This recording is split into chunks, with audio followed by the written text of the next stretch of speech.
In a world where the marks think they know better than the wrestlers and the bookers, the Fantasy Booking Institute exists to pretty much do exactly that.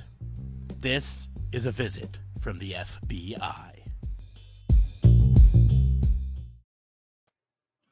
Welcome to this week's visit from the FBI. I am your host, Detective Mark Sparks, and I am joined, as always, by my partners in crime fighting. Starting off, District Attorney Vincent Kayfabe. What's going on, man? How are you? Boy, you cannot use you can't use the webcam to direct yourself. I'm pretty excited. I'm trying my new studio tonight. It is a little bit echoey. What do you think right now? It's okay. We'll figure it out as we go. Yeah, the fun part about the new studio is I do have some of my collectibles. So right back here, you guys can actually see. That's the telescope that Goldberg used to stalk Miss Elizabeth.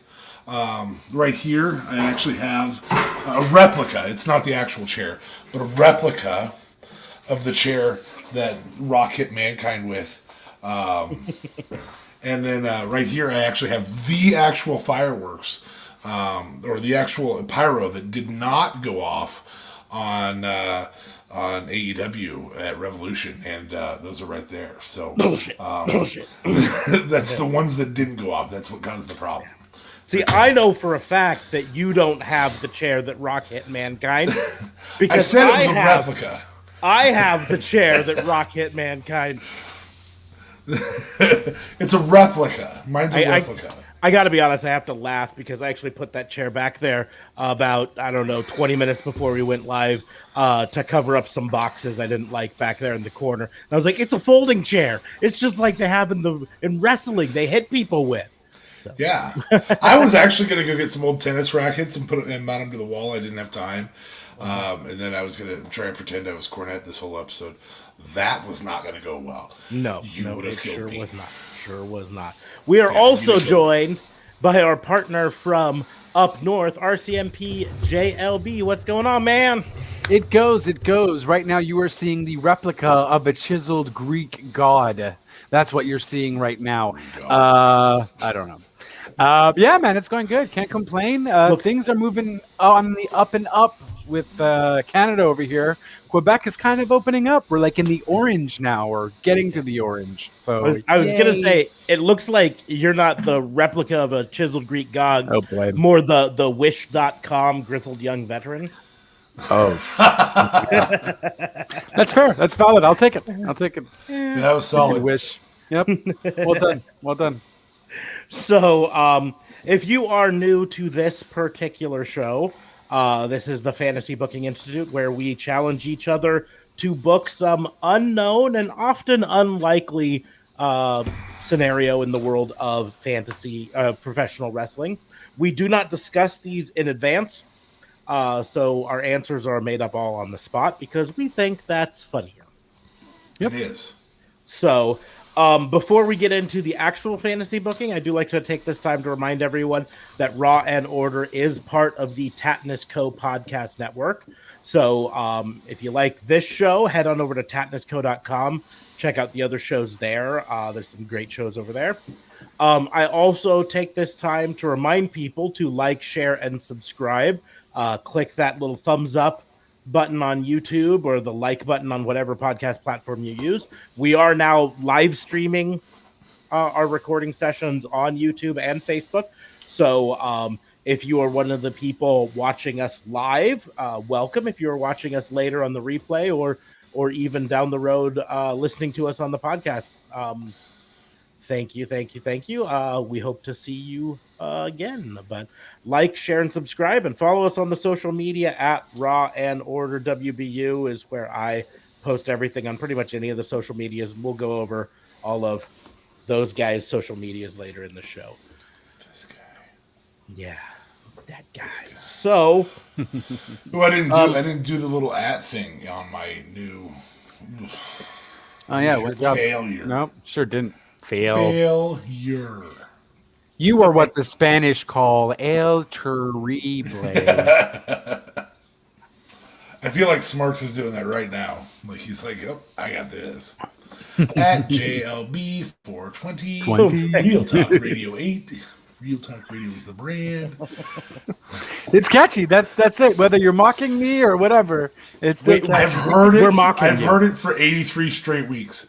That's what's done that. Is I've heard Okay, it for calm down, 83 Eric weeks. Bischoff. So Speaking of Eric Bischoff. we will go ahead and get into the fantasy booking. I always take this time to open up to everyone else if they want to go first or if they would prefer me to go first. You know what? You isolate yourself to first on the other segment of this podcast. And so I'm going to go ahead and I'll be happy to go first. It's up to you, JLB, but I'll be happy to go first if you want. All right, do it, new mic webcam man. Yeah, I'm kind of pumped about this. So, so there'll be more decoration. That little tube right there goes to that right there goes to my furnace room. So exciting. Anyway, so Smarks and I actually got to have lunch together today, which was kind of fun. A late lunch, but we did. Yeah, we're nobody's driving to Montreal for you, but we can see each other on occasion. And so there was a conversation we had about one Tony Khan, and the interesting thing that I think we see right now with Tony Khan is there's a lot of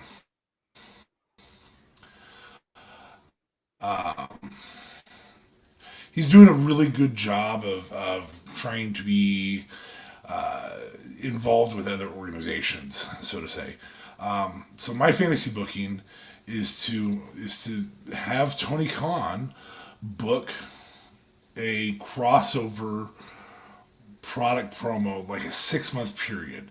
So what organizations are you involved with? How are you interlacing these? Are you going as far as the streaming service? Are you going as far? I mean, we kind of did this a little bit earlier today, and what our hopes would be. But I really want to hear JLB's input on this because he is probably, of the three of us, the second most familiar with some of the indie circuits. He watches some GZW and things like that, and so. I just kind of like to hear like how in depth you would want that crossover that crossover booking.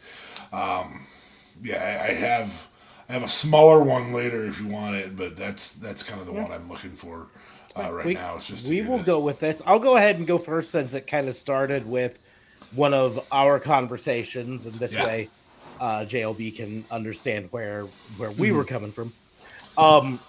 So it was coming off of talking about the network, and you know how AEW doesn't currently have any sort of network, right? And how it would be nice for them to get one soon. And I mentioned how reports have it that that's why AEW has been filming a lot of stuff, including like that's part of why they announced AEW Dark Elevation and AEW Dark, is to get this whole catalog of stuff that they can pitch to streaming services to get, I think. But my idea has been, and it's been for a while, that AEW should talk to a bunch of like independent companies, like independentwrestling.tv, CZW, Game Changer Wrestling, GCW, some of these smaller, independent, more localized ones, and even maybe bigger ones like not New Japan, but NWA, stuff like that. Ones that don't have their own streaming service right now. And yes, Independent Wrestling TV does have their own streaming service where they get a bunch of other wrestling promotions involved with it. But to make a partnership that says, partner with us, we will occasionally send some of our wrestlers to your shows. We will occasionally use some of your wrestlers on our shows, back and forth. But the bigger thing of it is we become a package deal for streaming services. That way, if whatever streaming service, let's just, for the sake of argument, say HBO Max, because HBO is Warner, and Warner owns Turner, which is where TNT and TBS and where AEW is, right? Say HBO Max does this, right? You then can say, listen, every month you're going to have 4 quarterly AEW pay-per-views on it. But you're also going to have the AEW special events, 4 of them. And then pretty much every weekend of the year, one of these promotions is going to be having a special event on it, whether it's CCW, GCW, whatever. So you truly make a alternative to Peacock / WWE Network. So I think, I mean, the promotions that I specifically was saying was independentwrestling.tv, which actually is a conglomeration of a bunch of independent wrestling. And I think that is part of what helps it work there.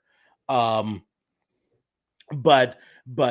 Game Changer Wrestling, which they already have at least a loose relationship with, because a bunch of their wrestlers started off in GCW, and like Joey Janela still wrestles in GCW. In fact, he actually had to pull out of their next 2 shows because he's injured. Apparently broke a tooth and is not cleared to wrestle because they can't get it fixed in time or whatever. So those were the main ones. But I don't know. I mean, I don't know enough of the other ones, like what ones are not currently associated with WWE in some way. Like, is Ohio Valley still associated with WWE in some way? I don't think OVW is anymore. Obviously, your AAAs aren't, but they're big enough to have their own streaming service.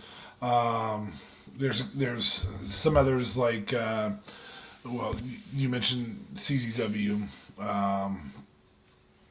I don't think OVW is anymore, because Al Snow tends to show up at some of the AEW stuff, and Al Snow is the head of OVW now. So, but is Big South still around? I honestly, at the moment, don't know. That was out of New Orleans, if I remember right. And then there's some super minor ones. There's I know there's a small one out of Minneapolis still. JLB, didn't you say that there's one in Montreal? There is one in Montreal. There's a few technically, but I mean, I guess the biggest one out of Montreal would be a company called IWS, where they did get a lot of pretty big like Kevin Steen wrestled. Kevin Owens. Kevin Steen wrestled there. Sami Zayn, of course, wrestled there. But of course, they're from Montreal. 2.0, which is Everrise and NXT. Obviously, there's a lot of Montreal guys. A guy you might know, maybe Sexy Eddie. He kind of did a lot of stuff in CZW as well and stuff like that. I feel like they're already kind of doing that. I don't know what they're going to do with the whole Nick Gage Moxley thing. Maybe that's just a pure GCW thing that's happening there. But I think GCW is big enough where they should, and kind of maybe even do like top. They can have like a thing where it's like top 5 indie federations in North America get signed to have this deal with like AEW to come together, sort of ordeal. I just don't know how you would necessarily rank it. Maybe, I guess, once it starts up, the amount of tickets you can sell, the amount of venues you can go to, how big your reach is, sort of ordeal. But they've kind of been doing that. Of course, well, New Japan's not an indie fed, but they've been doing that with New Japan. They've gotten a lot of wrestlers from GCW, ZZW, and CZW, and so on. So, well, CCW is not even a thing anymore, right? CCW essentially closed, and GCW is like the new CCW, right? No, I think CZW is still around. CZW, CZW, I think is still. Okay.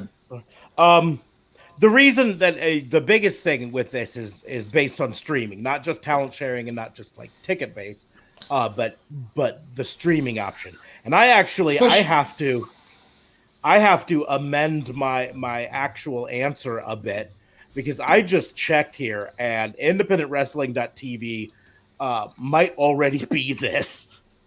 Independentwrestling.tv, I just checked and they have 251 promotions Oh wow. Wow. under their banner. And So that's the more benefit than I for, thought. So if they were to join up with Khan, then their big benefit is that they gain exposure, so to say, To and Khan gains a streaming service. Yeah. To be perfectly honest, in this case, because independentwrestling.tv is already, and hashtag not sponsored, we're not sponsored by independentwrestling.tv. I just No. keep saying it because I do There's a think, lot of federations. Holy moly. 251 of them. And, I'm just looking like New South Wrestling, IWA Mid You South. Mid South for sure. Yeah. But like Beyond Wrestling, that's where I caught Orange Cassidy's matches with Kylie Ray. Those were fun. But even more than that, like Black Label Pro is on there. Women's Wrestling Revolution. I gotta scroll because I just keep scrolling over because there's so many of them on here. Oh, nice. They actually even have IWS on here. Yeah. And then CZW is on there. Upstate Professional Wrestling. I mean, yeah, if there's an independent wrestling promotion, there's a chance that they're actually already on here somewhere. So in this respect, it almost might be that Tony Khan should go to independentwrestling.tv and say, hey, put us on your streaming service. Think about it from this standpoint. So I'm going to amend my answer just because now seeing how many promotions are already signed on to independentwrestling.tv, it might already be what I was pitching. Just does not include. See, there's GCWs on it, although it's only got 33 events right now on it. So I don't know if they're still on it or if they were on it for a bit. Let's see. The last one that they broadcast on here for GCW was November 8th of last year. Looks like. Okay, so that's fair though. But I don't know. They might not have had any shows like full on pay-per-view level shows recently. I mean, I know they've had some, but they haven't been on. Anyways, but I mean, just think about the extra exposure independentwrestling.tv could have if watch AEW.com or AEWnetwork.com redirected to independentwrestling.tv's AEW selection, just like their shop.aewwrestling.com redirects to Pro Wrestling Tees, right? Their search engine's exceptional. It pulls from everything. So I just typed in John Moxley just because we know he's been in several promotions.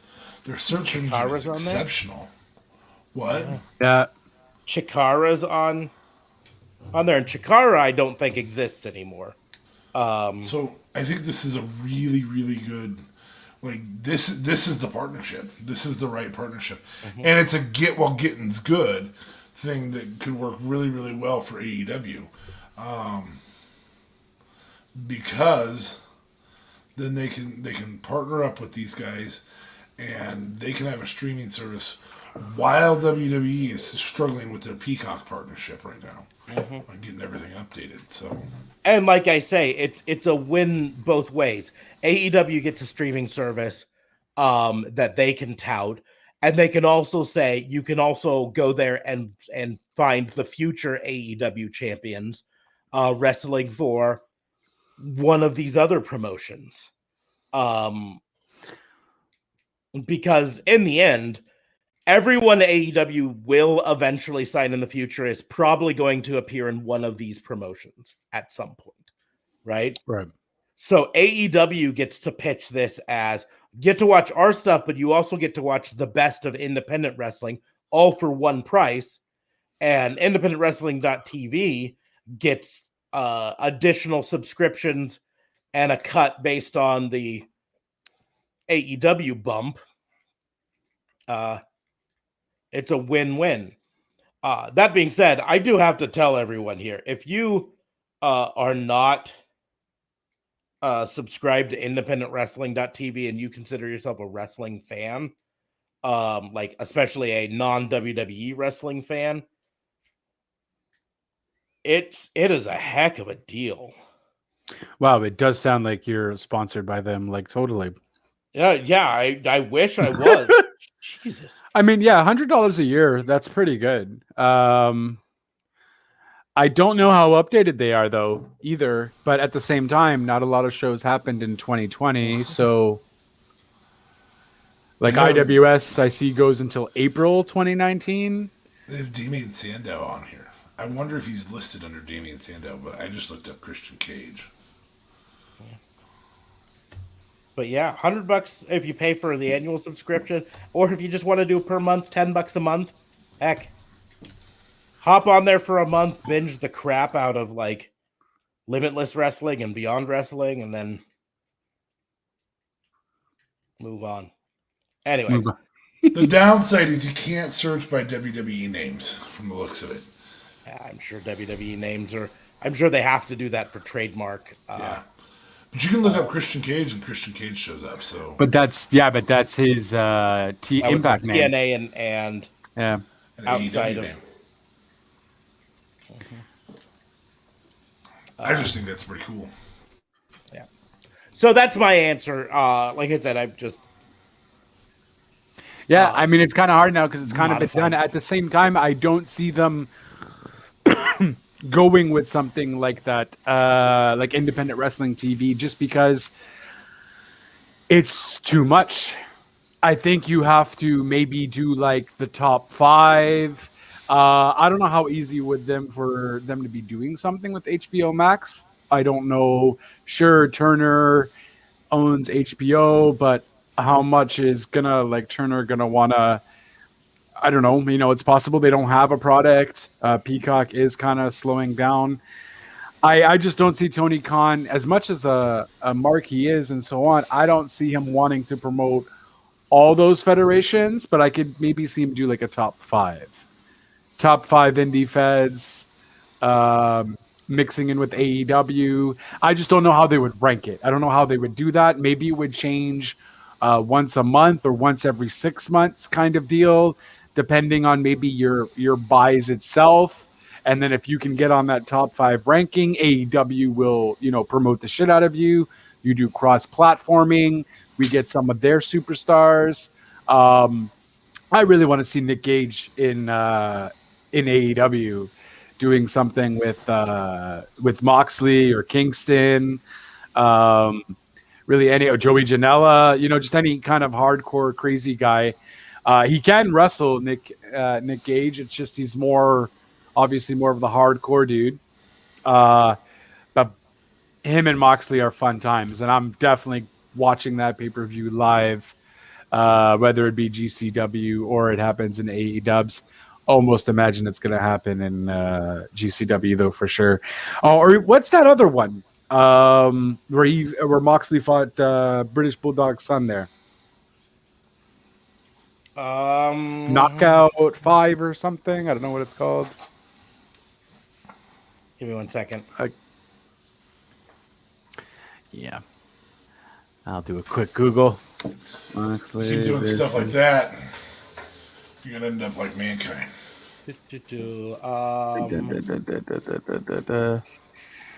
David Boy at Knockout. Josh Barnett's Bloodsport. That's right. That's it.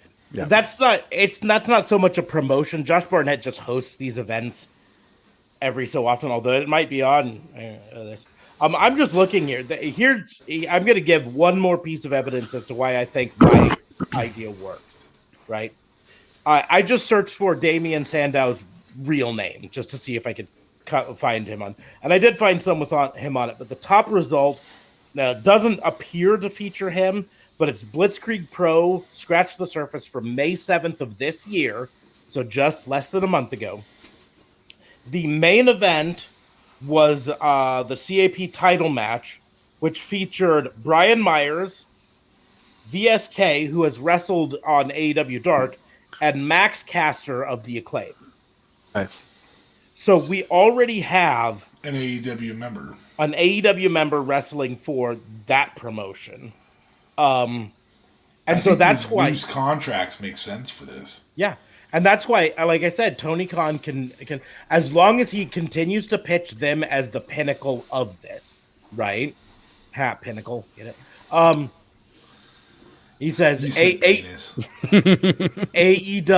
is the top, but you can see the stars of AEW's future at these other shows, right? Because AEW is always looking for the next star. Right. Oh, we're losing DA Fabe into a brick wall.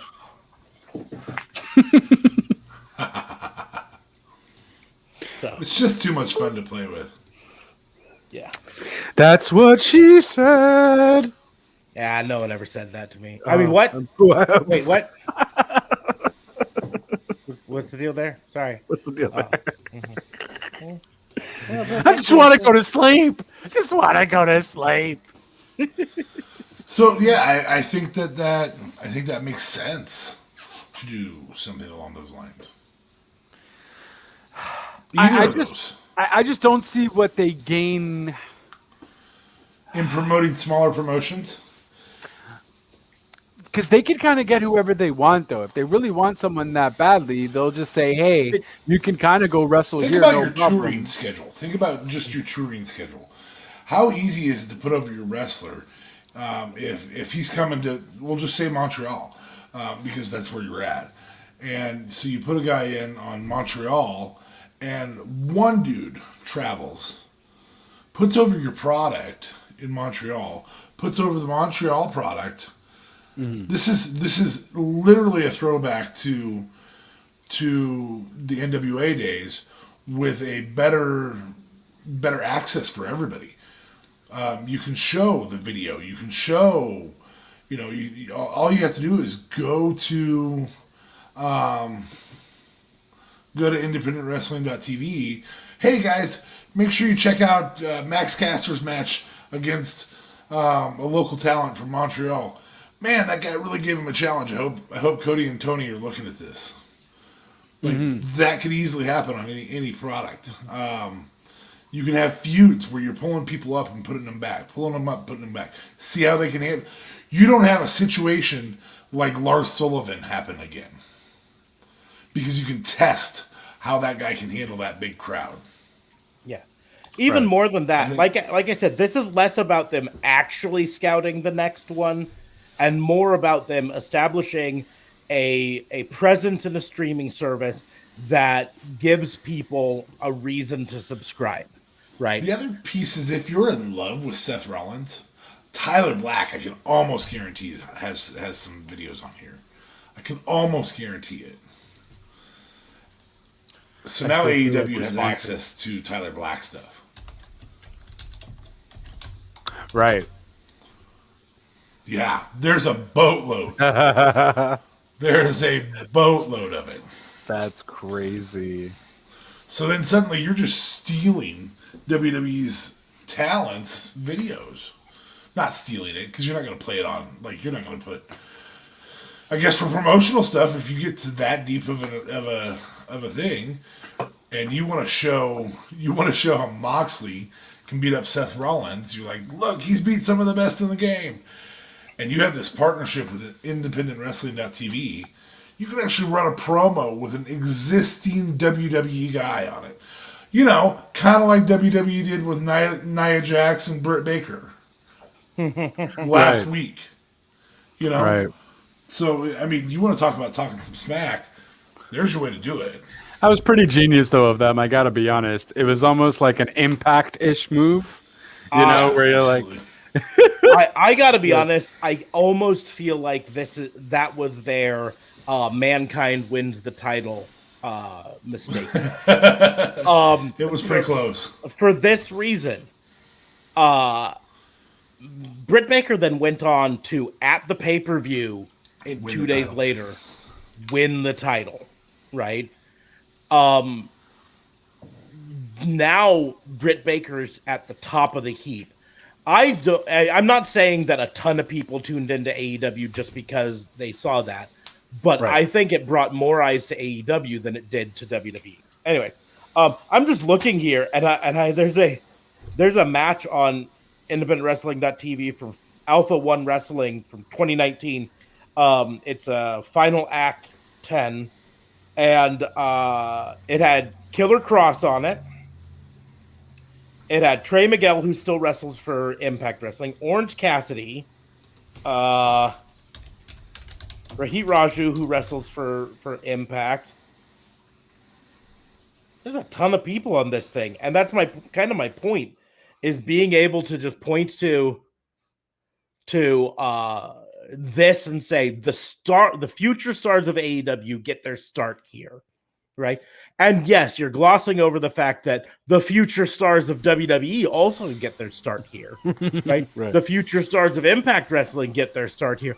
All future stars get their starts on the indies, except for the rare WWE or AEW find. For instance, in WWE, we talked about Zack Ryder at one point, how he basically spent no time on the indies. But another good example, Alexa Bliss. She was not a wrestler before WWE found her. She was a fitness model and a cheerleader.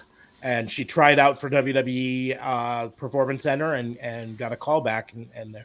But along the same lines, A little longer to that story, but yeah. Yeah, got a call back, but that's the deal. She wasn't a trained wrestler who wrestled on the indies. She's a WWE product. But Anna Jay in AEW is an AEW product, right? But in the end, almost all the stars of tomorrow, the stars of AEW or WWE, get their start on the indies. So by establishing yourself as part of this streaming service that has the stars of tomorrow, you also, yes, you get the side effect of being able to use it as kind of scouting. You know what I mean? Because they're your partners now and you can watch. But the biggest thing is this lends credence. This gives people, why should I spend my $10 or, AEW joins it, they pop it up to $15 a month, right? Why should I spend my $15 a month on independentwrestling.tv with AEW versus Peacock? Well, Peacock, you get TV and WWE, but independentwrestling.tv, you get all of this wrestling. And if you're a wrestling fan, that's a better monetary investment, right? So that's kind of my point, is this is not so much about actually cross promoting as it is about giving people a reason to sign up for your streaming service over the network or Peacock. Yeah. that There's makes one sense. here with Serpentico versus Killer Cross. Yeah, because the simple fact is, right now, AEW does not have enough footage to do a streaming service on their own. They've got 3 years of shows, twice a week, AEW Dark, AEW Dynamite, and then 4 pay-per-views a year, right? That's not enough for a full streaming service by themselves. So that's why they have to join up with something else, whether it's something like a Peacock or HBO Max or an independentwrestling.tv. But they have to do something. Did you look at the calendar of events coming up on this? I have not yet, but Click on the top, look at the calendar of events. There is 2 tomorrow, or 2 today. Nope, Yep. 2 tomorrow, 1 Thursday, 2 Friday, 2 Saturday, 1 Sunday, 2 Tuesday. Just non-stop. It's just non-stop. yep. Guys, I mean, I they've got swear to you, we are not being sponsored. Just No, imagine if we were. This is an incredible piece. We are wrestling fans whose minds are being blown live on air at how much good stuff there is on independentwrestling.tv. Still feels like it's promoted. I 100% understand that. I'm just saying, like, But no, it is a crazy selection. Also available on Google Play, the App Store, Roku players, Amazon Fire, and Apple you can TV. even get it on Amazon Fire TV or Roku. Oh, jeez. But You guys just kill me. but maybe Hashtag still not sponsored. This is a sponsorship I would be happy to have. This is as good as. It's not quite as good as Turks and Caicos. Tell you what, independentwrestling.tv, you sponsor this podcast, we stop talking WWE at all on this show. I mean, to be fair, Whoa. We do. not hard. We do exclusively independent wrestling, AEW, and NXT, which is not WWE. We get by on a technicality. Technicality, because we really like the wrestlers on NXT. Speaking of which, Bebe is back. Woo! Yeah, Adam Cole, baby, came back tonight. I know DA Fabe hasn't had a chance to watch it yet. No, because I've been setting this up. So Spoiler alert. Sorry. that's all right. But it set up a killer match for In Your House, which is next week. Oh, snap. Wait, what?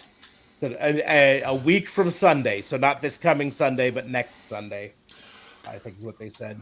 What they're doing, they're blowing it up. That's what they're doing. Yeah, Blowing it up. Those are snakes. They don't blow up. They just go. Those are the fireworks that didn't go off. Yeah. At Yeah, AEW they're New snakes. Year's Revolution. They're snakes. They might have gone off because all they do is go. Right there. Those didn't go off. Yeah, no, I'm gonna spoiler review it really quickly for you. NXT was fire tonight. It was really good. God, I don't understand. Like, Vince literally has to not watch his second show. That's He does. mind-boggling. But yeah, the return of Adam I'll watch it on Cole Monday. in the middle of the only thing I will take a little bit of time to throw crime out at this. They start off the show with a triple threat no DQ match to determine number one contender for Karrion Kross's title, right? Right. Are you Triple sure threat- it was no DQ, though? It was no DQ. They talked about it multiple times. But then Adam Cole Bebe shows up so that people with Pete Dunne, Kyle O'Reilly, and Johnny Gargano. And Adam Cole Bebe shows up and beats the tar out of all three of them. And they go to commercial break and they come back and the match is done. No winner. Yep. It was a no DQ match. Why isn't it still going on? There were two. Here's the deal: Johnny Gargano should be the winner of that match, right? And I will fight this till my grave. It was a no DQ match. There were three contenders. One of them, Johnny Gargano, knocked out in the ring. The other two knocked out ringside. Johnny Gargano should have won that by countout. But there was no countouts. No, it's no DQ. Technically, No DQ, You can have. But you can still have a countout. Oh, okay. Yeah. Countout's not a DQ. Now, in modern rules, they unfortunately do make no countouts or no DQs, no countouts. But you could throw that loophole at it. I'm just saying. But so in the end, later, Adam Cole Bebe came back and had a face-to-face with Karrion Kross. And it was effectively, I'm the most dominant AEW champion, and you haven't proven yourself to me, and I deserve a shot at that title. And William Regal was like, no, you don't. You had like 2 matches all year, and you lost one of them. So why do you? And Karrion Kross says, no, fine. I want it. Here's what I want. And In Your House, I want all 4 of them in the ring. I'm going to show I'm the best. So it is a fatal 5-way at In Your House. Elimination. No, they haven't said elimination. So as of right now, it's First of all, fatal 5-way first fall. Karrion Kross versus Kyle O'Reilly versus Pete Dunne versus Johnny Gargano versus Adam Cole Bebe. too much. Might be. I don't know. I mean, as long as If it's it was an entertaining, I guess. elimination, it'd be fine. But I feel like it's too much. Yeah, like how are I'd you love ever to going to see get it. a winner? I'd love to see it be a gauntlet. Here's how they're going to get a winner. They're going to get a winner by Karrion Kross Doomsday Saitoing everyone out of the ring except for one person, and then locking on the cross Cross jacket. jacket.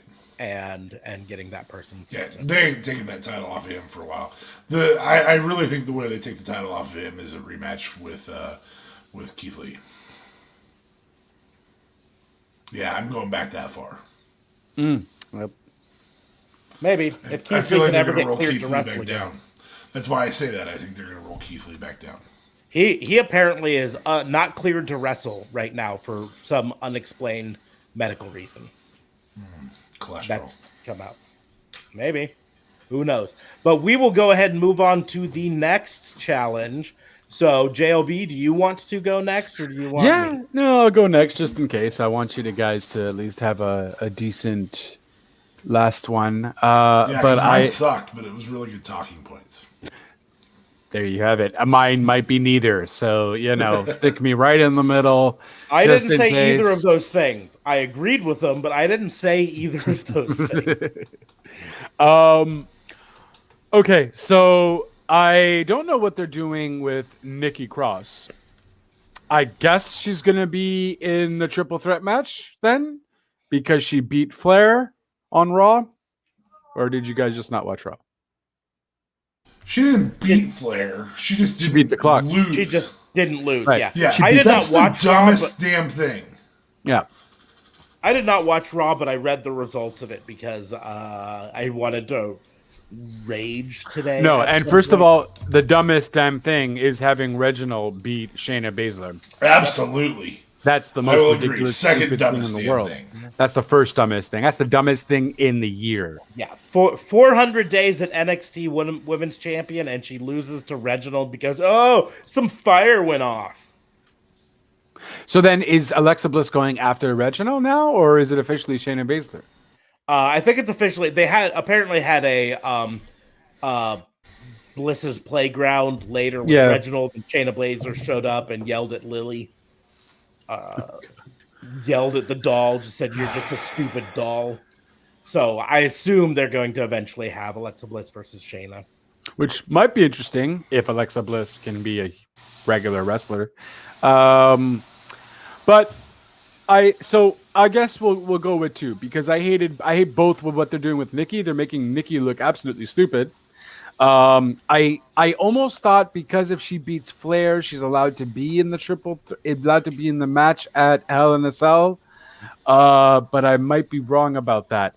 So if I am wrong about that, what do you guys? How would you book Nikki Cross to go back on TV? Because clearly what they're doing now is not working. So that's one side hustle you can do, or maybe you guys can pick in between the two of which one you think you have a better idea for. I think maybe this might have been done before, though. Book Shayna Baszler in a legitimate storyline that won't lead her losing to Reginald.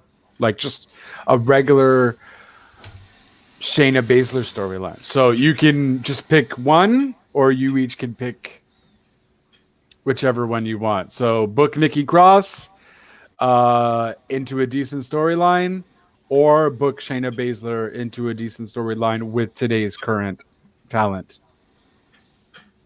Okay. Or I neither. mean, I don't know. I'll play along with either one of those, or both of them. What do you want to do, Smarks? I'm actually, my idea is kind of both of them all in one. So you do whatever you want. We'll Okay, get it so figured out. the Reginald Shayna Baszler, the only way to book that storyline is for Shayna Baszler just to, number one, there's enough promo stuff happening outside of WWE on the socials with Shayna dancing with Reginald and Nia and stuff like that that cuts it. I mean, here's the deal: either your socials have to be kayfabe, or your kayfabe has to follow your socials a little bit. Meaning, if your wrestlers F it up like they have, then you go ahead and make those changes.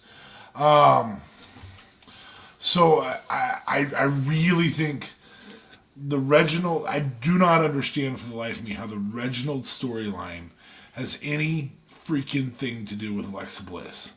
I do understand how the Alexa Bliss storyline goes after Shayna Baszler. Shayna Baszler is the most dominant woman on the roster right now. She's not being treated that way, but if Alexa Bliss has enough foresight to see that, you can play that. So I suppose kind of what they're doing there might be that Alexa Bliss has the foresight to see the threat that is Shayna Baszler. The problem is that you don't get that. You get Alexa Bliss ruining Shayna Baszler beating up Reginald, who is on the socials with Nia and Alexa dancing, or Nia and with Shayna dancing in the background like she wants to dance as well.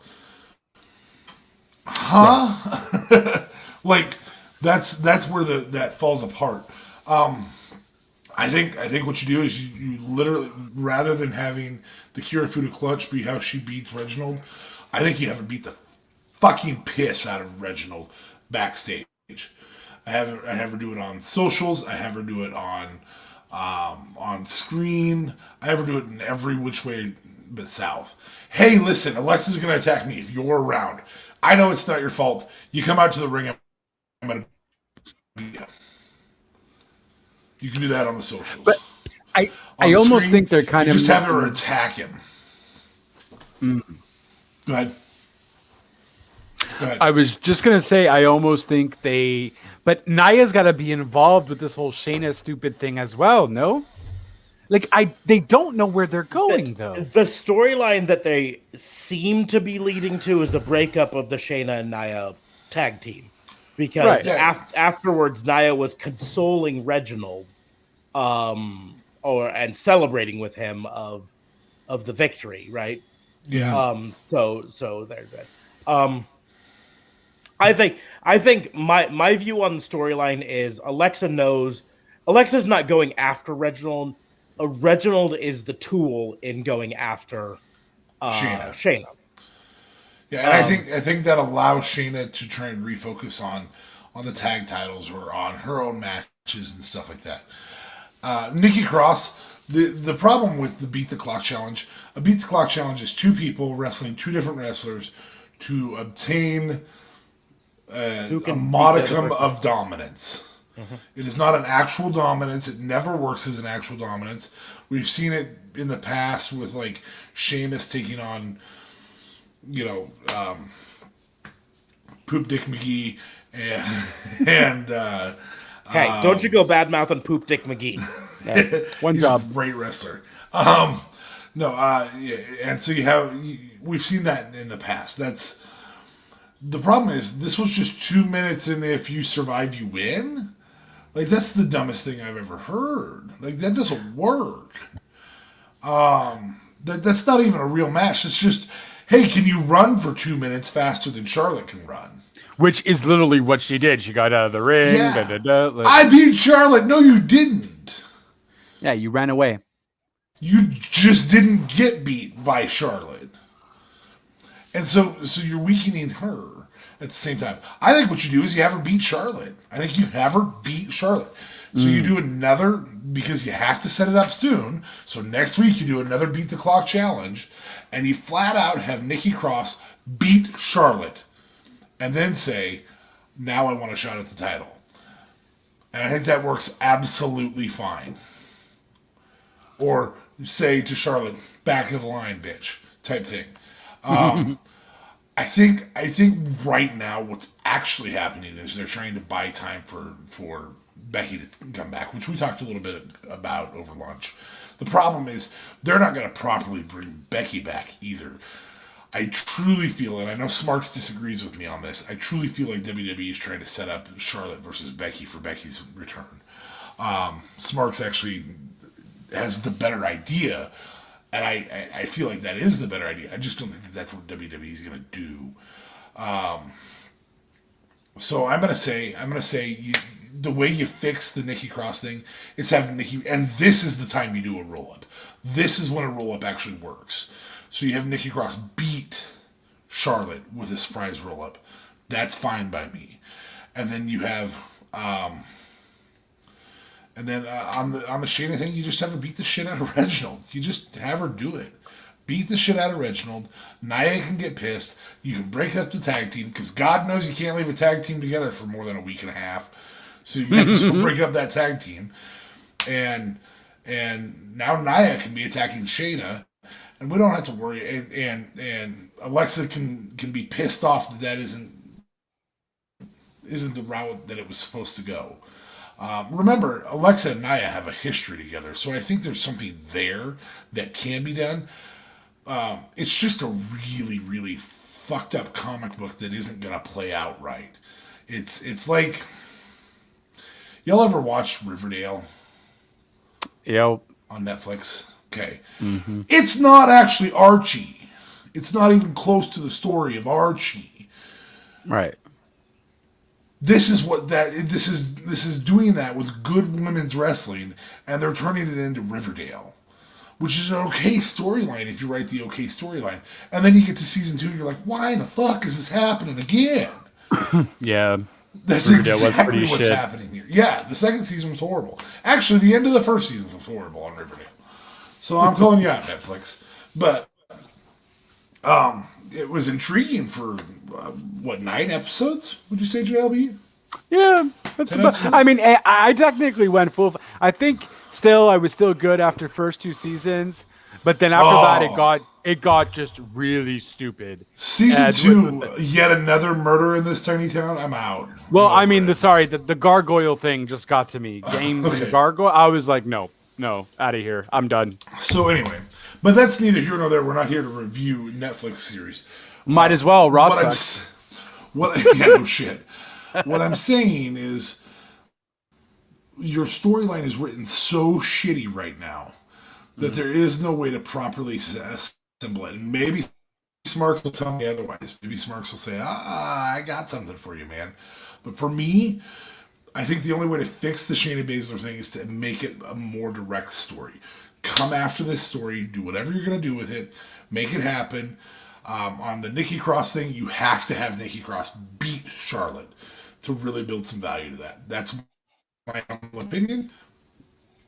And it's probably my humble wrong opinion, because I'll probably hear Smarks' statements and go, holy shit, that's wonderful. So I'm going to pass it over. I don't know if I'm quite as confident in my answer as you build up there, but so the grand scheme of things with this is what I do. Number one, Nikki Cross. I'm going to take kind of both of them. We still need closure with Nikki Cross and Alexa Bliss.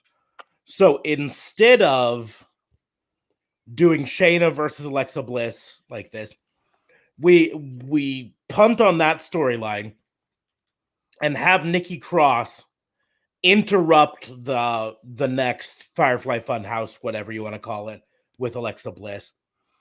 And start that up again. And I really want to rescue my friend.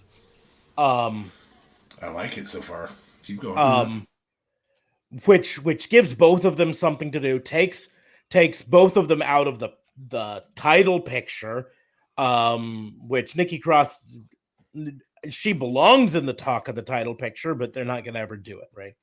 But it also frees Shayna Baszler to go after what she really should go after. The match that we would like to see more than almost any of them on the main roster is Shayna Baszler going after the Raw Women's title currently held by Rhea Ripley. If they do it right. Because we've seen Rhea versus Charlotte before. We've seen Rhea versus Asuka before. We've seen Rhea versus a few other ones. We have not on the main roster seen Rhea Ripley versus Shayna Baszler. And so then you've got the most dominant NXT Women's Champion over 400 days going after the Raw Women's Champion, who was also an NXT Women's Champion. Who was the one who beat her for that Women's NXT Championship. Yep. And so you've got a storyline right there where we actually get to see this fight that we would like to see rather than Charlotte versus Rhea part 4. So that's what I would do. How you get it into that is, I think you have Rhea beat Charlotte, not Rhea. You have Shayna beat Charlotte face to face in a heads-on match that is basically, if I beat you, I take your spot. And Charlotte can be the cocky SOB that she is, and there's no way you're gonna beat me. I'm the queen. Woo! And have Shayna Baszler destroy her. And then go into this match against Rhea strong. You might have to do a little bit more of Shayna being a badass beforehand. Maybe a month of her costing other people matches by just walking in and Kirifuda clutching both of the contestants. You know what I mean? Saying, until I get put in the title picture, I'm going to ruin every match or whatever. That's fine. But in the end, Shayna Baszler shouldn't be tied up facing Reginald or even really caring about the tag team champions. She should be going after the gold belt. That's what she should be going with. And you make her the badass that she always was and should be. I've said this before. I 100% know that every single woman on the WWE women's roster, NXT, SmackDown, Raw, heck, all of them on the AEW women's roster. And yes, I'm even counting like Aaliyah and everything. I 100% believe they could probably kick my ass, right? However, I am physically scared of Shayna Baszler. Right? Yeah, understandable. She's the only one that really physically scares me. And she's probably a super nice person. All reports have that. But she's a scary person. So because of that, we need to get her back to scary. I think this really just kind of goes to show how moving up to the air quotes main roster for a lot of these NXT stars is not the best option for them. Well, I think the other thing that having Shayna in that title picture builds is a really good return for Becky. You've got my title, and we've got some unfinished business. She can turn around. They can do some makeup scar tissue of the bite, referencing probably the worst part of that storyline, but at least make that storyline valuable.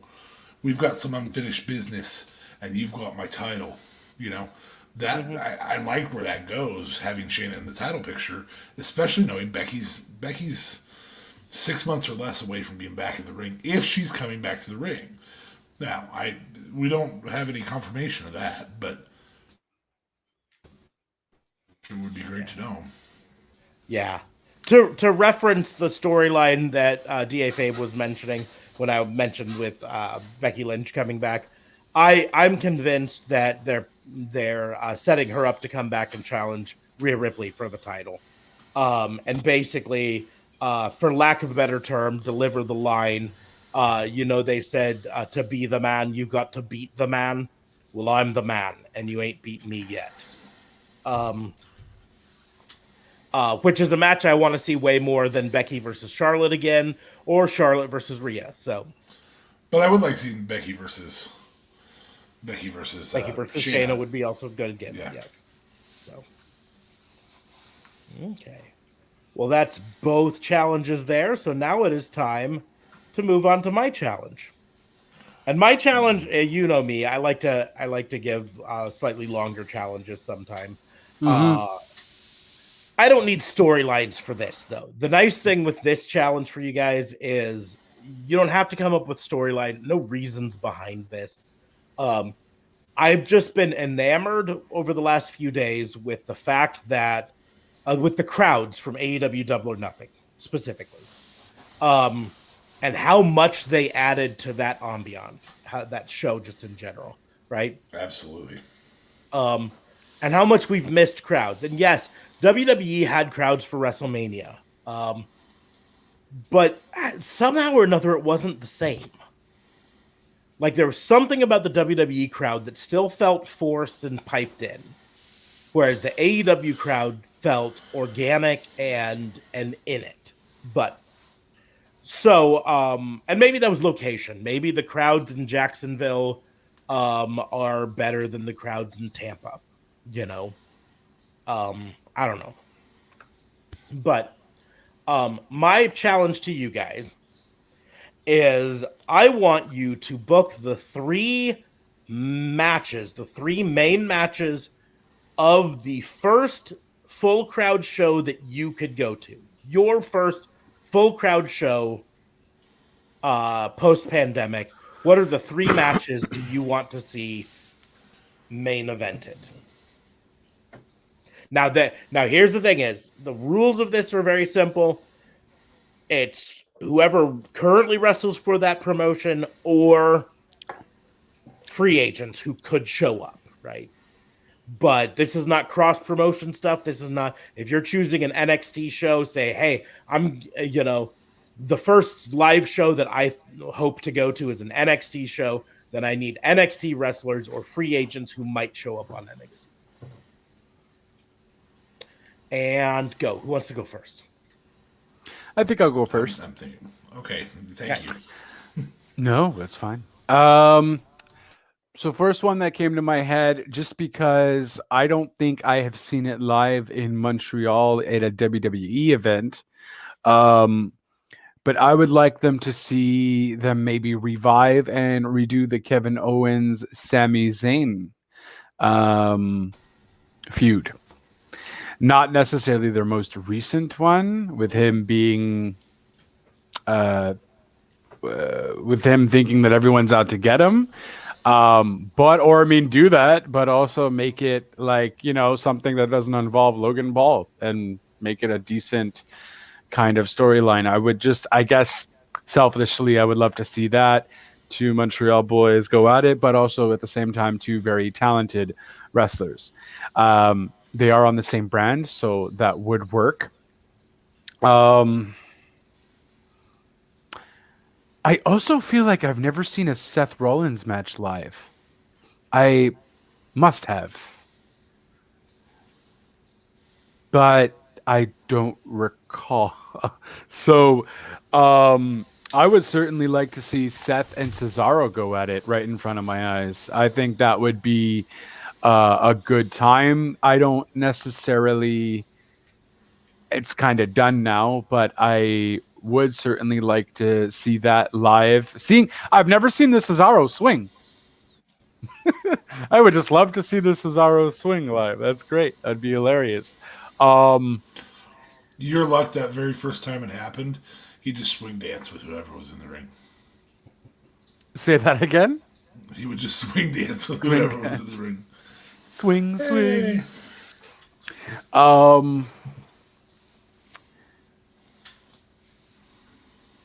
So you're obviously doing a SmackDown, it sounds like. SmackDown, yeah. So it's going to be SmackDown. I'm going to stick with SmackDown because at least I'm sticking with the same brand.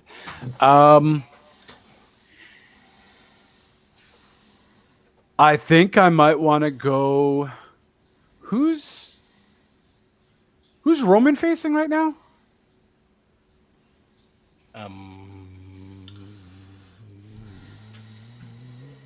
Really? Okay, I thought I was the only one.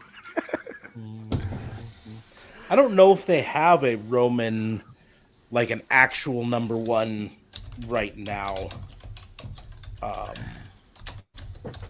Because I'm guessing that was Cesaro, but now Cesaro is going to go with Seth.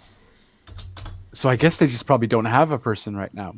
All right, here's the rumors about it for Hell in a Cell. Mm-hmm. They've got Rhea Ripley versus Charlotte Flair is an expectation. Lashley McIntyre, that's already booked. Rhea Ripley and Charlotte is booked. Bobby and Drew's booked. Seth and Cesaro in Hell in a Cell. Roman versus Jimmy. That's a rumor. Okay. You know what? Give me the bestest. One of the other rumors on here is AJ and Omos versus Oh, I don't want to Elias see and that. Jackson Riker, which we know isn't going to happen. Well, that's not going to happen. So I didn't that happen on SmackDown? I think that's like a SmackDown Yeah, match this it week. broke no, up. it happened Yeah, on they Raw broke this up. week, and Elias walked out on Jackson Riker and said, "Now that Oh. we're going back to touring, I don't want to be stuck in a car with Jackson Riker." Which, in fairness, But I don't want to Bianca be stuck in a Bayley's car with Jackson not gonna- Riker either. So I'm guessing they're getting And- ready to cut Jackson Riker. I feel like they would have done it though. Like he wasn't doing anything. That whole I don't know what's up with Elias, but Elias has been irrelevant for like 4 years now. Elias is a live crowd person. But I feel like even towards the last year of his live crowdness, I didn't give a shit. The Like- crowd still did because you still at the shows. What does WWE Walk. stand for? Walk with Walk Elias. With Elias. I know, but then that's it. But I still don't care about his wrestling. I didn't care about. I'm trying to think. Like I feel like, who did he get injured? He got thrown off into a table. I think it was at like WrestleMania, if I'm not mistaken, like 2 years ago. Like Yeah. even before that, like I felt No, like, he injured somebody else, I thought. or did he? Okay, maybe. I don't know, but yeah, people know his walk with Elias, but at the end of the day, he's still irrelevant. He's not in a big storyline. He's not being used. I'm not caring when he's in a match at all. They aren't putting. I don't think I'm the strap on only him or one having him here. win. They aren't putting a weight on him or anything. So that's part of the reason that you feel. I that way. guess. And I think my last match would have to be Bianca Belair and Gimme Sasha. I've never seen Bianca Belair live, and I guess that makes sense because she's only been in the main roster a year and a half, maybe, if that. So yeah, this is before even pandemic started. So after pandemic started. So definitely would love to see Bianca Belair live. I want to see her brute strength live. Like that girl's a tough Nilly. So I would definitely love to see her live with going against Sasha Banks, preferably in a Hell in a Cell, just because SmackDowns can randomly do that. Apparently, good enough. Okay. Yeah, no, that would be a good card. I would definitely pay my bucks to go see that. I probably would too. Yeah. Those are good matches. So now it's up to DA Fave. What would be your 3 matches for your first show back post COVID? Well, in reality, what's likely going to be close enough that I can go first is going to be Raw. In all likelihood, I'm not going to do that.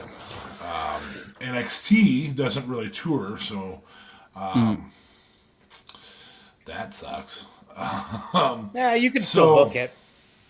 I'm going to say that All Elite goes to Kansas City, and you and I head to Kansas City for All Elite Wrestling on a Friday night, which actually might kind of work with our schedules. Maybe we could make that work.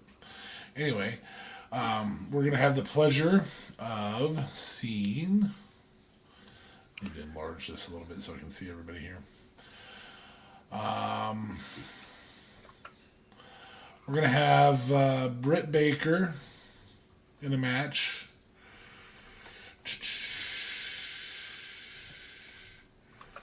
Against.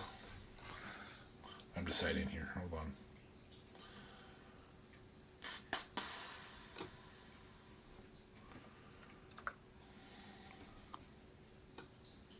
God, I have to actually want to see this.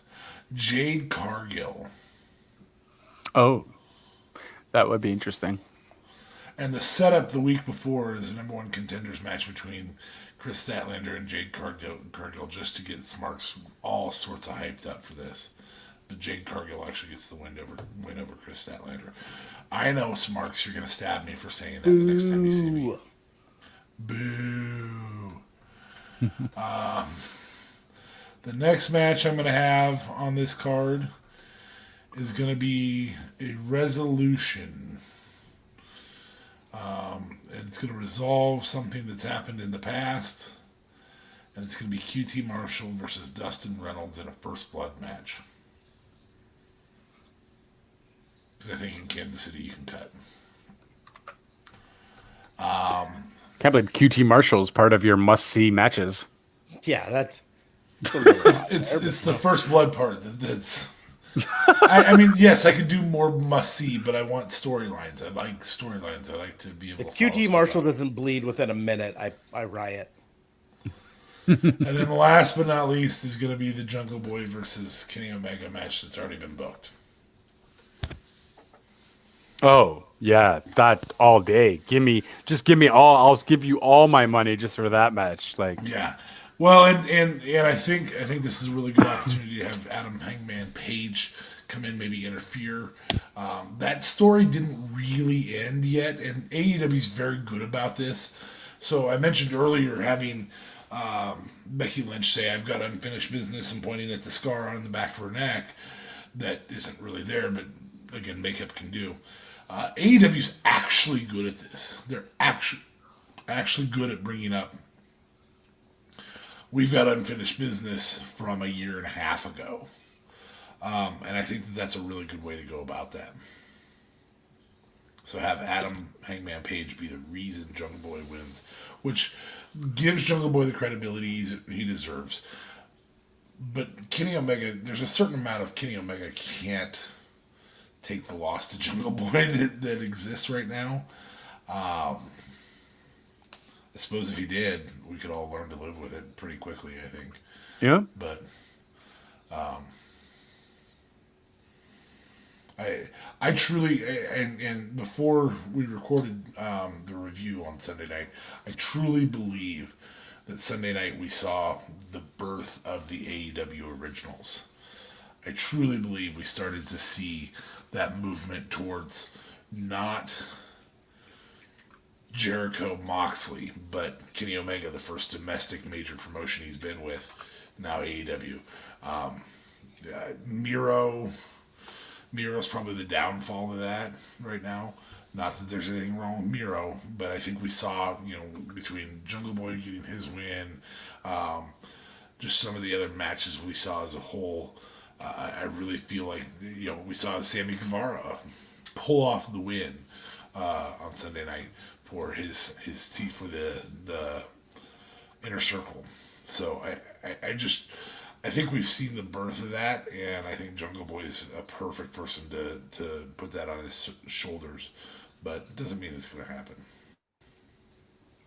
I think it's funny. The same week that you're talking about this being the birth of the AEW originals, all of that stuff, is the same week that the WWE marks are out in force hollering about how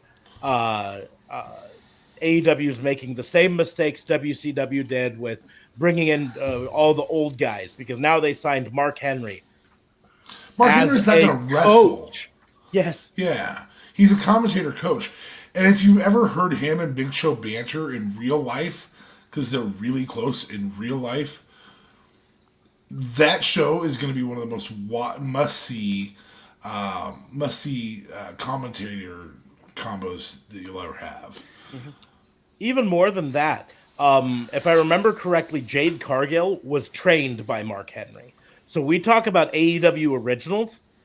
Jade Cargill's in that yeah, she's in that category, and she was trained by Mark Henry. But I feel like we're really drifting towards more AEW, more AEW originals, more non other promotion built people. Adam Page, you said this, Smarks, when we talked off air. You thought Adam Page was going to be was the AEW original to first hold the title. I think Kenny Omega kind of fits in that category, but he's not. He does have so much New Japan Pro that he doesn't have that, and so I'm very excited to start seeing the development of the AEW originals. ECW didn't start with the great with people following Tommy Dreamer and RVD. They built Tommy Dreamer and RVD and Sandman. And I'm not a Sandman fan, but they built that. They built those characters. That's where I think we're at the stage now, finally, where we're going to start seeing AEW originals take over. Guys who are young blood. You might even call them the new blood versus the old guard. I don't really think that that's where they're headed. I really don't.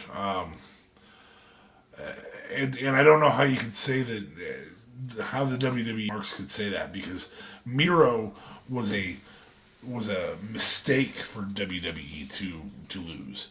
I think we're ready for AEW originals. I don't think that it'll be. I don't think the title will be taken off of Kenny Omega by Jungle Boy.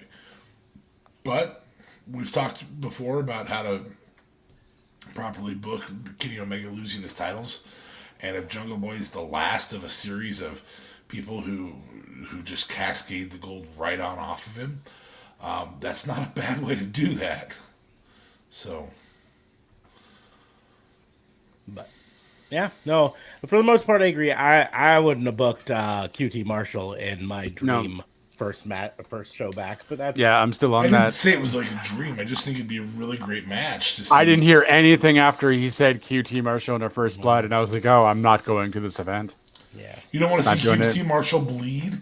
I don't want to see QT Marshall in my money that I'm going to be in my on my ticket venue card that I'm going to be paying for.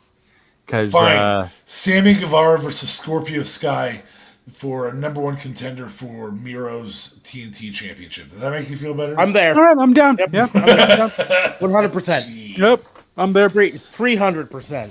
Sting shows up and doesn't have to take a bump so that Smarks doesn't worry about how he gets injured.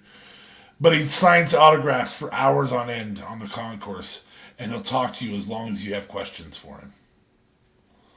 Yep, I'm still down. Yep. We aren't getting home till Tuesday. Yeah, no, you had me at Sammy Guevara. I'm waiting for Sammy Guevara to respond to my tweet, but I'm not going to hold my breath. Yeah, don't hold your breath. We don't want you to die. Like, come on. La. I tweeted at him earlier today, and I was like, at Sammy Guevara, hey, I'm having an argument with one of my co-hosts as to who delivers the best 6:30. I say you. He says it's Ricochet. Tell him I'm wrong. Tell him you're wrong. He's wrong. No.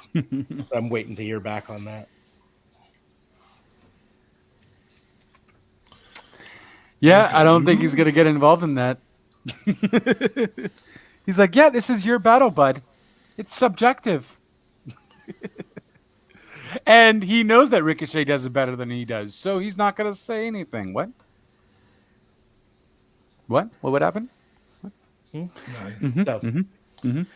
Okay, well, that brings us to the end of the challenges section. So we are going to move to our game that we like to play. This is All Elite Wrestling, Ring of Honor, or Impact. The game where I throw out and then they challenge back afterwards because we're fair. Ish. 3 current WWE wrestlers that need to be relocated to a new promotion. AEW, Ring of Honor, or Impact. In many ways, Ring of Honor is the bad option, but it's not the bad option. So my challenges to the other two are the 3 people that were in the triple threat on NXT this week. That is Pete Dunne, Kyle O'Reilly, and Johnny Gargano. And go. So Pete Riley. Okay, the 3 in the Pete Riley, yeah. Totally new wrestler. Pete Riley, Johnny Dunn, Yeah, Johnny and Dunn. Kyle and Gargano. Sorry. Dunn, Riley, Gargano. Okay. Okay. So Dunn's going to ROH because I really don't like Dunn. And I'll never watch him in ROH breaking fingers. So I'm good with that. I feel like you need to have Gargano in Impact. He kind of has everything going for him. I'm not sure you have his current gimmick. Maybe you have him as more of like the good guy gimmick where people liked him, Johnny Wrestling, and I think he maybe still uses that with his bad heel gimmick. But you make him go face though when he does go to AEW. And you also, oh man, but Gargano would be amazing in the X division. Yeah, but it's like a set down by giving Gargano that, I feel. So Kyle O'Reilly will do just as good. And I think that's where he'll maybe get the momentum that he needs to be a bigger star than he's showing off even in NXT, I feel. Although he's going to be in the main event at In Your House, I still feel he's not up there with, the Adam Coles or the Finn Balor's or the Tommaso Ciampa's of the world. And I don't know why exactly that is, because he is phenomenal in the ring, but I've only really began noticing him in the last maybe 6 months, maybe because he was always equipped with their group, which I'm drawing a blank currently. Guys, come on. The Way. No! Oh, I'm talking about Kyle O'Reilly. Right, the Undisputed Era? Undisputed Era. Jesus Christ. Sorry, I thought you were still on Johnny Gargano. Yeah, no, shows how much you're paying attention, but I'm also all over the place, so my apologies. So yeah, Kyle O'Reilly to Impact, just because I think he'll be a bigger star there. Gargano seems to fit the mold of AEW's. He has the look, he can talk, but he needs to be a face. And then you have Dunn going to ROH because he can break fingers there, and not on my watch that I'm not wearing currently. And that's what I'm doing. Back to you. To me. Yes. All right. So I think the obvious move is Kyle O'Reilly to AEW. I feel like that's the strongest move. Kyle O'Reilly has a size that is valuable in AEW. I know that they use some smaller wrestlers. But they do have some focus on guys that aren't quite as small as, say, Gargano. So I'm going to go with Kyle O'Reilly to AEW. Pete Dunne is the bruiserweight. I don't really love his gimmick. Like, he's my least favorite of this group. Mm-hmm.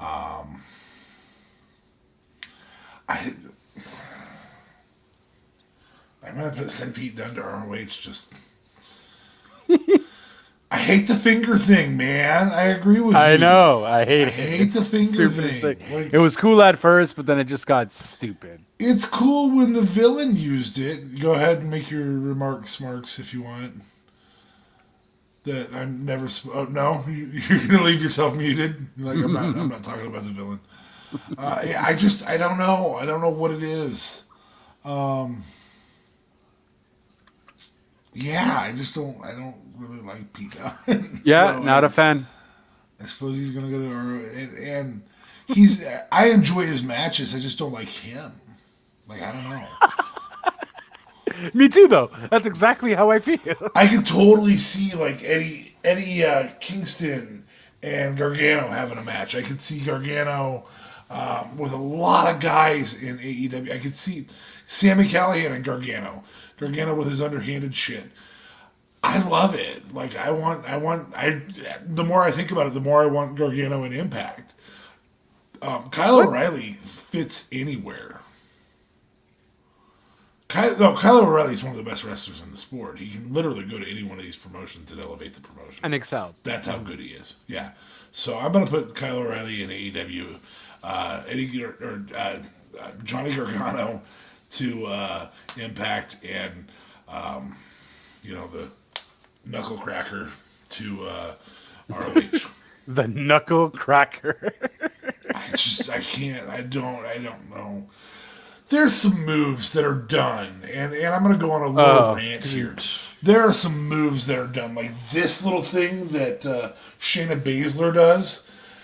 Yeah, when she picks up her foot to stomp on your elbow, fucking move your elbow.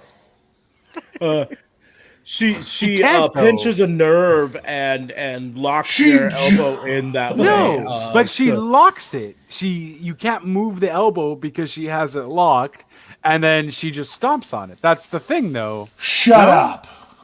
Okay. You're wrong. I'm attributing it to like a nerve pinch. She pinches a nerve, and then their arm temporarily goes numb. That's the sequence of moves. Now, Randy Orton does it. He's weakened them. But once they start torquing you around to set up your hand to stomp on your hand or your elbow or something like that, fucking move it. She's an MMA fighter. She knows how to maneuver your hand so you can't. And then it's she like jumps a up in legit the air. thing. Oh, yeah. So you're wedged under your weight and you can't just push up. Like, no. These are people who Related know how to do news, push-ups. DA Fabe also says, when someone throws you at the ropes, stop running. Okay. I'm sorry. That particular one, I cannot. It just drives me batshit. I don't know why. And Pete Dunne does a plethora of them. If he's got your fingers, poke him in the eye. Yeah, straight up. That I agree with 100%. But poking him in the eye, it's against the rules. Actually. When was the last time we saw any rules followed that were old school rules, like eye pokes, hair pulls, and punches, closed fist punches? Apparently, WWE has officially changed the rules where closed fist punches are okay, but that's dumb. If you ever want to get to the heart of why closed fist punches are dumb in professional wrestling, there's a very good YouTube video. Al Snow is talking to a bunch of trainees. Al Snow has there's a series of Al Snow videos up online that you can find where he's talking to people training. He's helping train people. And in this one, he talks about why don't we allow punches?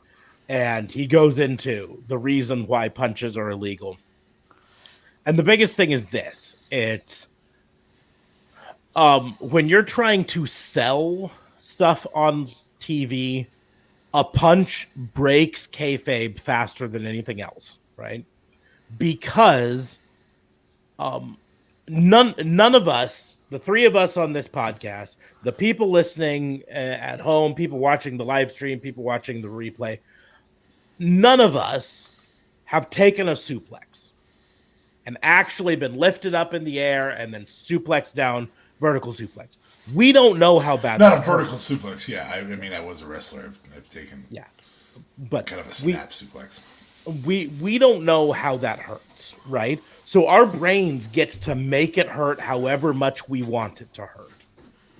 But almost all of us have taken a punch to the face, to the shoulder, to the whatever, in some way. Sometimes it was in fun. Sometimes it was a friend, especially guy friends, right? I have very few really close guy friends that I know personally that I haven't at least punched or been punched by once. He's one of them. Yep. We were both well into adulthood when we met. So far. Oh. Yeah, it's coming. I'm going to do a knife edge chop because that's one that neither of us know how that feels. But that's what the point is from a fan standpoint, almost all of us know approximately what a punch feels like. Yeah, we don't know what a Mike Tyson punch feels like. We don't know what I don't want to know. Anthony Ogogo punch feels like. But we know what punches feel like just in general. So when you see a punch on a wrestling thing, it inherently feels less painful than most of the other moves they do, and it breaks kayfabe because we already know what it feels like. But everything else out there, we don't know, and so our brains get to make it hurt as bad as we want it to, right? So, but yeah, go watch just search for Al Snow shoot, and you'll find a bunch of them. He is probably one of the smartest minds in professional wrestling in the 90s and 2000s, like in terms of the actual art of professional wrestling. Never was a top tier star, but his mind is 100% there. So, What does everybody want? head, which, you know, I mean, he's not wrong. What does everybody need? He might be wrong on the need. I think most of us can survive without. Yeah, that's valid. Okay, next challenge. Who wants to go next? I will. Okay. I'm gonna flip it on us. I'm gonna go to AEW. So we have this thing that we like to complain about a little bit that happens in WWE, and I'm just gonna pretend that AEW starts doing this, and that is breaking up tag teams way too often and way too soon. So a certain tag team added another member in the last 6 months. That tag team was the Lucha Brothers. We're gonna break up Death Triangle. So I know. So you got Pac. They're going to be the first trio champions. How dare you? You ruined all their plans for the trio belt. You've got Penta, and you've got Rey Fenix. Go! Obviously, WWE replaces AEW on this. You can choose where in AEW your or WWE your AEW star goes, though. Okay, that's cool. So you're not regulated to Raw or SmackDown. Well, I can see JLB still thinking, so I'll go. Okay. All right. So, I just don't feel okay. Yeah, I'll do it this way. It's not to make you feel good. I do this because it sucks to do. I know. I want to see no one in WWE. Maybe I could see some of them in NXT or all of them in NXT, but not. Okay, so I think Rey Fenix though is too good for any part of WWE. I even feel that in NXT they'll just maneuver him into doing stuff with El Fantasma for far too long. So I think Phoenix goes to Impact and just kind of dominates that division of the... Because Rey Fenix is the one that's kind of... One of them's the showman and one of them's more the... Is it Penta? No, Penta is the one with the crazy mask, right? Yeah, Phoenix is the more aerial one. I mean, they're more both aerial, but they're both, yeah. Phoenix is the more. Penta is the Metal, yeah. So he's the more showman out of the group. So I think you put Phoenix in Impact. I feel I'm not bringing Pac back to WWE. That's not happening. So Pac would go to ROH. He's been in Evolve a bunch of times, so he has that indie feel, and I'm sure he's wrestled in ROH before, so he might just fit in. And you bring the showman to NXT, because God knows if you're gonna put them on Raw or SmackDown, they're gonna be part of the Lucha House Party, and that's no bueno. I mean, they were on SmackDown or Raw, facing someone. I think it was Raw where they were facing a duo. I'm not sure which duo. But no, you're not putting them in the Lucha House Party. You're definitely not doing that. Although I would love to see Penta versus damn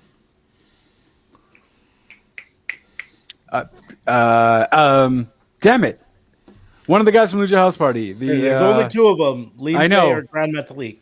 Grand Metalik. I think Penta and Grand Metalik would just be flames complete fire if you let them do what they want to do. That would just be a good time, minus the certain botches that Grandmanta League does at the moment. But yeah, that's what I'm going to do. So Pac to ROH, Phoenix to Impact, and you have Penta to NXT. I just hope they don't like push him into an Alpha Tasma thing, and then that's it. He kind of just, stays there, because I think he can even potentially be NXT champion. He's fun. Like, he's really the showman of the group. Although I guess we've only seen him do the piano, but it's really over though. So like, I think it would work. Okay. I kind of want to see Dominic on a pole match. Well, you might get that from me because of all three of those, the one that's going to WWE is going to be Penta, but he's going to SmackDown because he's going to be the one who retires Rey Mysterio. And then that'd be dope. That makes sense. And then you can have him also while he's there retire Dominic because no one yes. Fucking no, he's going to be Dominic's new mentor. Nope. And he's going to get the custody of Rey Mysterio's son. It'll be the new Eddie Mysterio matchup in the 2021s. That's what's going to happen because WWE Dominic Zero shit. Miedo. Yeah. You could definitely see WWE doing that though. Like Control C, Control V. That's some good S word. Yeah. So then where I differ from you, I differ from you in putting Penta on SmackDown, NXT, but instead of NXT. But where I really differ from you is Pac is going to Impact. He is going to run that place, right? Not just X Division. He can run that whole fucking show. Yeah, he's built now, man. For sure. He can come in there and take that belt off of whoever has it. He can stand toe to toe with Moose. Oh my God, that'd be fire. Yeah. So, which unfortunately leaves Rey Fenix going to Ring of Honor, which, like I say, unfortunate. Ring of Honor is a fun show to watch if you can get it. And it's hard to get, though. It's just hard for us to get. Personally, it's hard for a lot of people to get. So, but that place there, he could come in there and eventually he could probably be main event, but he would have to at least start off, mid card and work his way up there. But there are some fun matches in Ring of Honor that I would love to see. Rey Fenix versus Danhausen, Rey Fenix versus Dalton Castle would be fun. So Rey Fenix versus PJ Black would be pretty fun. Anyways, so those are what I would do with that. But yeah, no, we're not putting Pac Neville back in WWE. I don't care. Not happening. Not happening. No, sir. Never. Nope. Nope. Oh, I agree. Oi. So JLB is last for the challenging. All right. So, yeah, I think I'll go this route. We are going to. I feel like we've done everything, guys.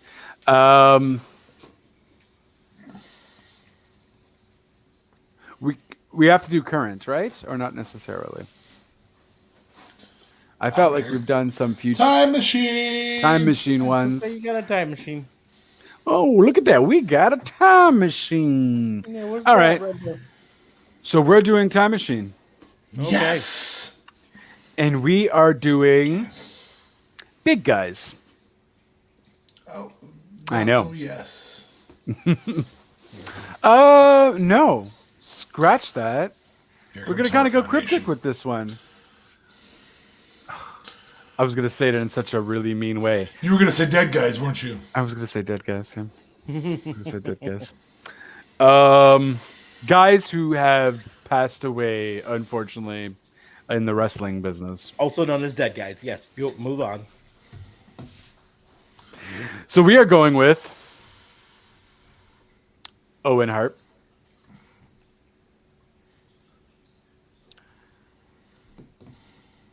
Chris Benoit,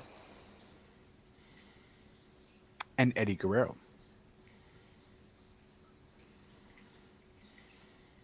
Go. Now, specifically, you're saying because they're all WWE, so it's still AEW, Ring of Honor, Impact, correct? Mhm, exactly. Owen Hart to AEW. I'll go first, by the way, because I'm pretty sure you'll have a different opinion here. Owen Hart to AEW.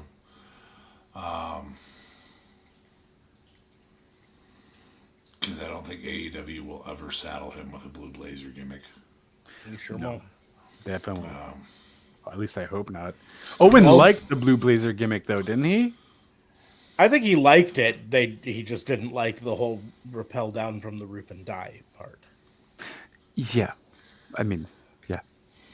It is still too soon for this challenge. Holy shit. Did I go over the edge with this one? No, you're fine. Eddie to Impact. I think that there's a vivaciousness that Eddie brings to the personality of professional wrestling that would just amplify a title feud, a promo. Eddie just does something different that Impact needs. The closest you have to that right now is probably Sami Callihan, and I can't stand Sami Callihan's promos. Me neither. So, I'll rephrase that. Deonna Purrazzo is the closest you have to that, and a really good promo skill. Sami Callihan is the closest male you have to that. Moose Cut's a good promo, but it's just big, deep voice. Yeah, his voice is a tad too deep. It's kinda just weird. I beat you. And I he's feel like right. that's not even his voice, though. I feel like he's putting up like a character voice, and I'm like, dude, no. If that's the case, that's fine. I just, as a whole, that's a great character for him, but it doesn't bring a lot of vivaciousness to the product. Definitely not. No. Kenny does that right now, but that's just Kenny. Which means I'm putting Benoit in ROH. Benoit wasn't killer on promo skills. His promo was toothless aggression. Like that's the promo for him, and just beating the shit out of people. So I think that's where I'm going with that. All three of those could go to any promotion, and just really create a very good product out of it. But that's where I'm going with it. And maybe Nice. I stole Smarks from the looks on his face. No, No, not. I mean, sort of, but you know, like you said, any one of these could go to any one of them, right? It's kind of funny because as he was listing up, he's like Owen Hart, and I'm like, okay, Owen Hart to AEW, and he's like Chris Benoit, and I'm like, oh wait, no, Chris Benoit to AEW. He's like Eddie Guerrero, and I'm like, wow, fuck. What am I supposed to do now? The tough thing is, if you guys would have known me back during the WCW days, following up Sting, my man Sting, as my favorite WCW wrestler or favorite wrestler, Chris Benoit was really high on my list. It was Dean Malenko and Chris Benoit were my favorites. So while I 100% understand and agree with DA Fabe on Chris Benoit's promo skills not being particularly great, a Chris Benoit in his prime in AEW would be bonkers. Fire. Yeah. It would be 100%. It would be pants. And so Pants? Say, it would be pants? Yeah, what the hell is that? that's It's not even a thing the cool kids say. that's listen to Wrestle Talk sometime. Pants in Britain is what they use for underwear, and so when something is absolutely crazy, they say things are pants, whereas we say pants for trousers, right? So when they say something's nuts, they'll say that is just pants. Oh, it's Because nuts because it's it's underwear. crazy. It's holding your nuts. No, I don't like it. But so I've listened to enough Wrestle Talk, although I haven't listened to it recently, so I really need to get back on it. I don't. Yeah, I'm can't believe I'm about to say this, but I'm with JLB. No, I 100% understand where you guys are coming from on it. It's just it infiltrated my dialogue because of Did it infiltrate your pants? Because apparently it did. Wrestle Talk could infiltrate my weight. Now what? It's better than law. I don't know about that. You shut your filthy mouth. Law. La. So I'm a mark for Benoit, so Benoit to AEW. God.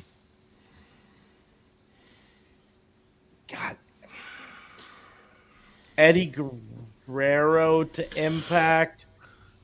There's a lot more I think he can do there, and unfortunately that means Owen Hart to Ring of Honor,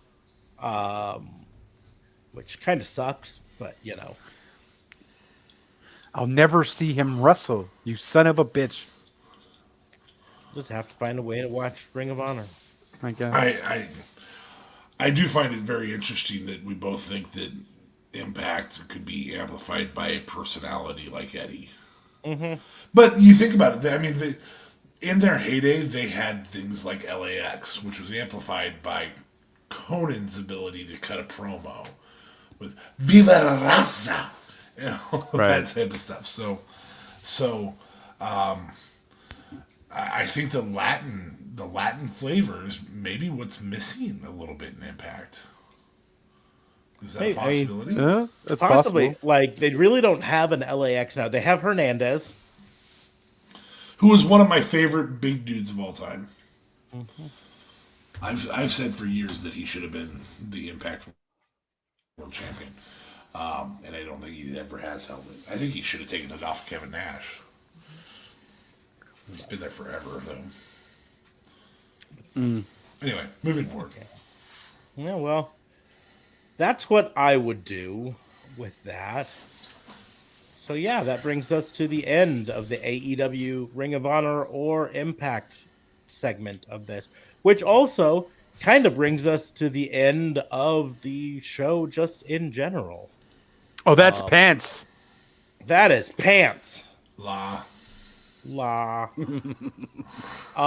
So we will go ahead and wrap things up, close the book on the Fantasy Booking Institute. Make sure to check the links in the doobly-doos for all of our stuff, including our Patreon, our merch, our social medias, all of that stuff there. It's all going to be in the doobly-doos. It doesn't matter where you're at on YouTube, Facebook, or podcast platform. It's all down there. It don't matter. Yep. So you can support us on Patreon, support us with buying some merch, all of that stuff, or just follow us on the social media. You can always follow me on social media at Raw and Order WBU. It's right there. That's on pretty much any of the social medias. So AEW,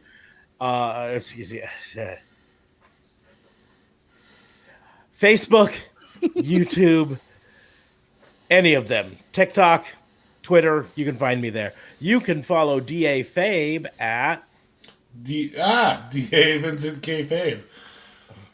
And I might be on there more because I have a studio-ish set up.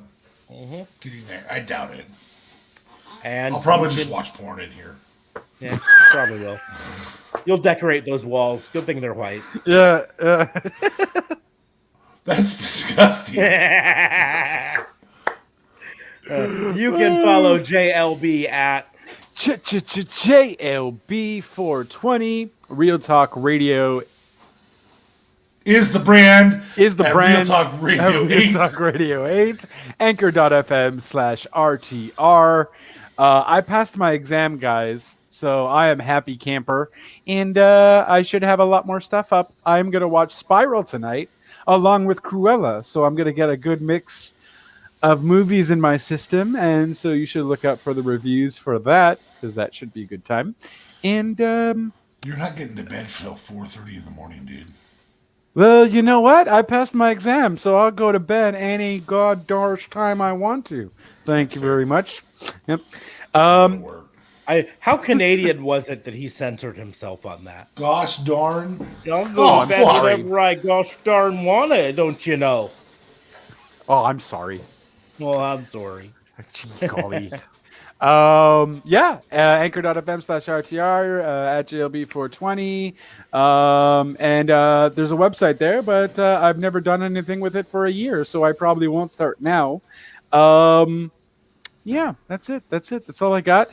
Follow me on those kind of things. I chat about different things. So if you want to message me, comment about anything, want to be on a future show, by all means, I need the motivation, guys. So come on down.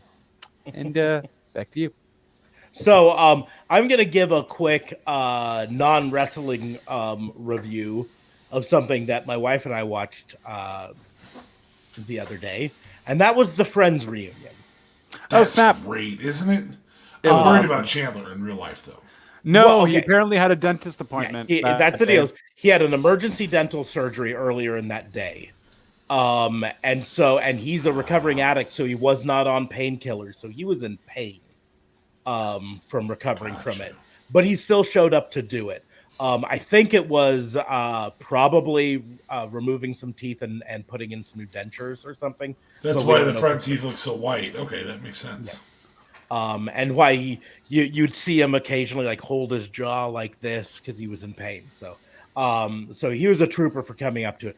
My review is this.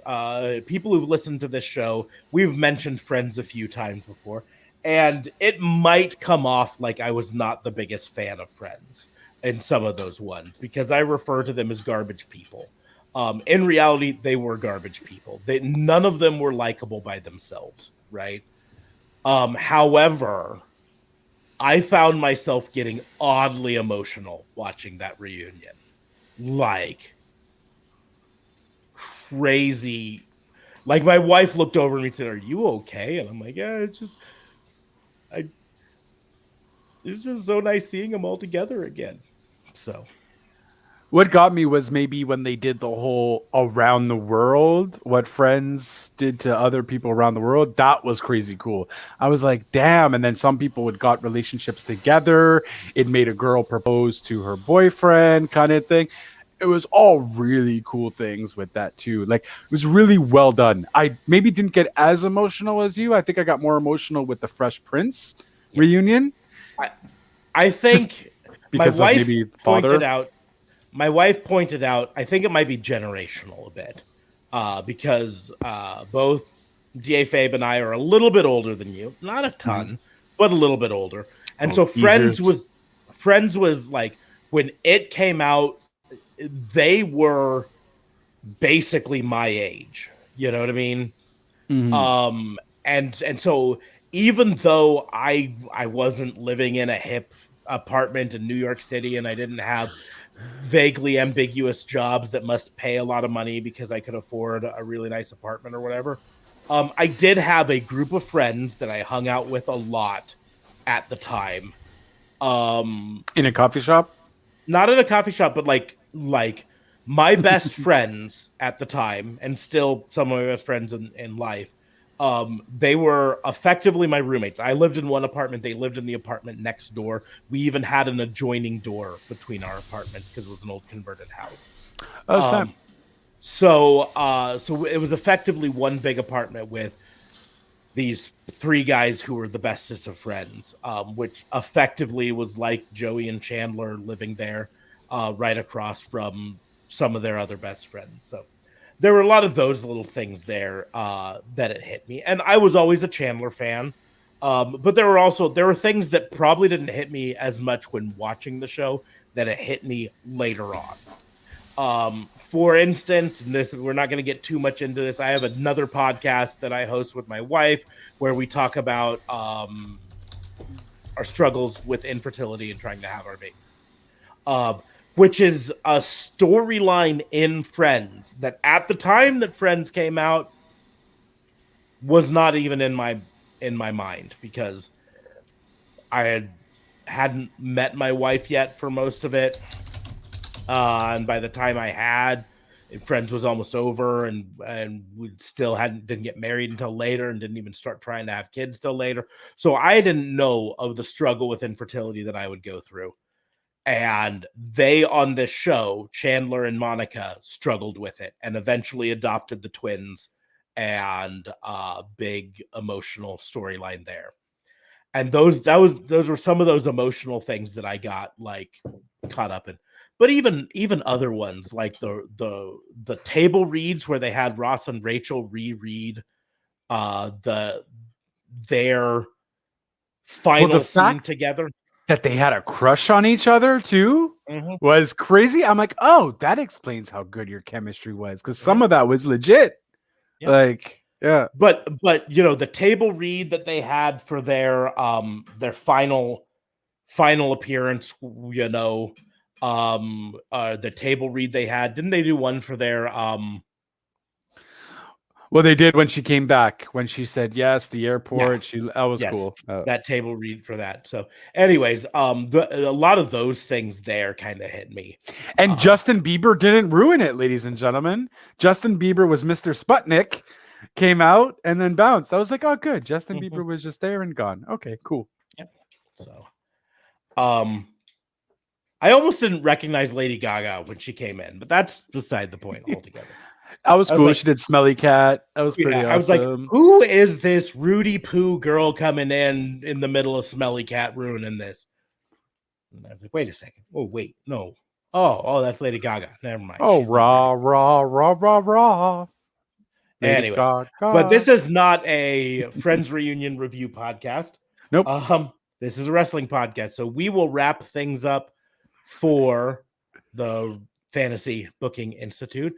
For those of you who joined us on the live stream, thanks for joining us. If you are listening to us or watching us down the road, thanks for joining us, and we hope you enjoyed it, and we will see you soon.